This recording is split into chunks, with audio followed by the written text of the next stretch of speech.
Ketiga tersangka korupsi jembatan rambutan transmigrasi Kecamatan Indralaya Utara, Kabupaten Ogan Ilir, dikirim oleh Polres Ogan Ilir ke Kejari.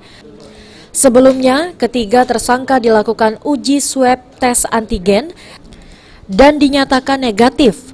Kapolres Ogan Ilir, AKBP Yusantio mengatakan, setelah melakukan proses penyelidikan dan penyidikan, ketiga tersangka dinyatakan telah lengkap berkasnya atau P21 dan diserahkan ke Kejaksaan Negeri Ogan Ilir untuk diproses lebih lanjut.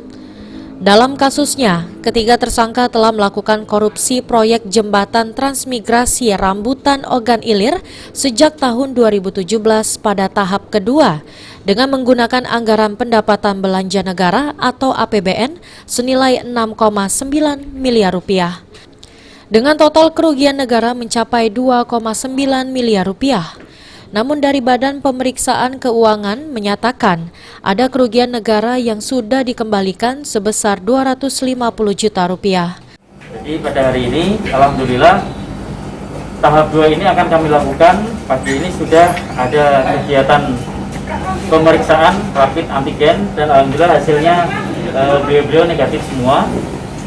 Kemudian setelah ini mungkin akan kami antar ke Kejaksaan Negeri. Ada berapa tersangka bang yang dalam? Yang lalu terkait dugaan tindak pidana korupsi kegiatan pembangunan jembatan KTM Rambutan Parit. Nilainya berapa? Nilainya 6 miliar 800. Dugaan kerugian ini?